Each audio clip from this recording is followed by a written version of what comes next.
Salam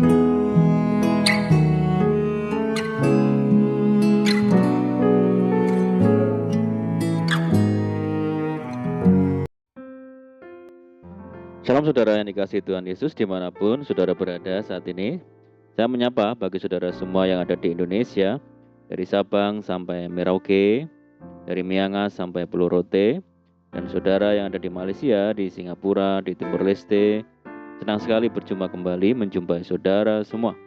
Saya percaya kita semua tetap berada di dalam kasih dan penyertaan Tuhan kita, Yesus Kristus. Selamat datang kembali di Pokok Anggur bersama saya Yosia Krisbianto. Mari saudaraku, sebelum kita bersama-sama merenungkan firman Tuhan, terlebih dahulu kita akan berdoa. Bapa di surga, Bapa yang baik, Bapa di dalam nama Tuhan Yesus, kami bersyukur buat segala kebaikan Tuhan pada hari ini. Terima kasih buat penyertaan Tuhan yang sungguh sempurna bagi kami. Dan saatnya kami rindu ya Tuhan untuk merenungkan firman Tuhan. Ajar kami ya Tuhan untuk mengerti dan memahami segala kehendak Tuhan bagi kami. Mari Tuhan buka rahasia firman-Mu saat ini dan terangi hati kami dengan firman Tuhan. Terima kasih Tuhan.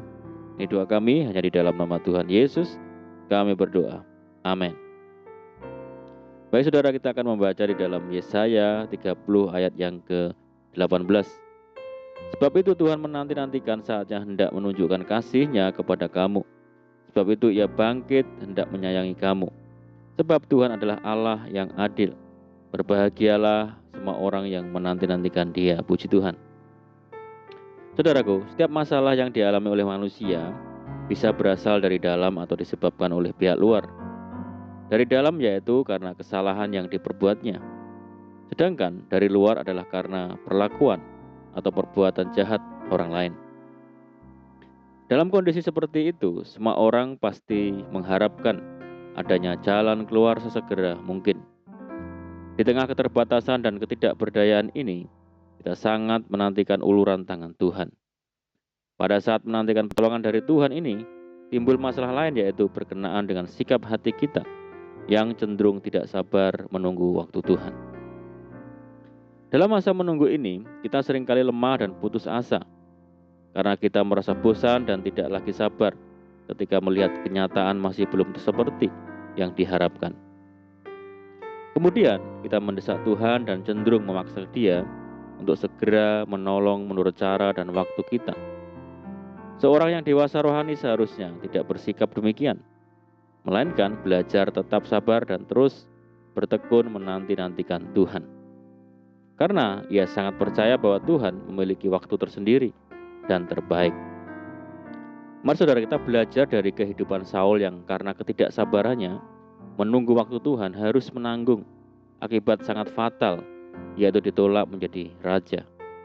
Berkatalah Samuel, sedianya Tuhan mengokohkan kerajaanmu atas orang Israel untuk selama-lamanya. Tetapi sekarang kerajaanmu tidak akan tetap. Tuhan telah memilih seseorang yang berkenan di hatinya, dan Tuhan telah menunjuk dia menjadi raja atas umatnya, karena engkau tidak mengikuti apa yang diperintahkan Tuhan kepadamu. Rasul Paulus menasihati, bersukacitalah senantiasa dalam Tuhan. Sekali lagi kukatakan, bersukacitalah. Nasihat untuk bersukacita senantiasa di dalam Tuhan mengindikasikan bahwa dalam segala keadaan kita harus mampu menjaga hati untuk tidak menjadi takut dan khawatir, saudara. Kita perlu belajar untuk menantikan waktu Tuhan, walaupun keadaan serasa tidak ada harapan dan terlambat, seperti yang dialami oleh Lazarus. Orang yang menanti-nantikan Tuhan pasti tidak akan dipermalukan. Saudaraku, ketidaksabaran seringkali menjadi penyebab utama mengapa kita tidak mengalami penggenapan janji Tuhan. Kita selalu tergesa-gesa dan tidak sabar dalam menantikan waktu Tuhan, sehingga semuanya menjadi berantakan. Kita selalu ingin mendapatkan hasil secara instan atau serba cepat. Tapi harus kita ingat bahwa waktu kita bukanlah waktu Tuhan. Tuhan bekerja sesuai dengan waktunya sendiri. Dan yakinlah bahwa Ia membuat segala sesuatu indah pada waktunya.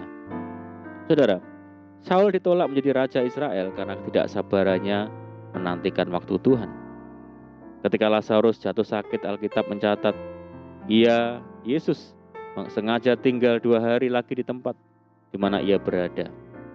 Kemudian dinyatakan bahwa Lazarus telah 4 hari dibaringkan di dalam kubur.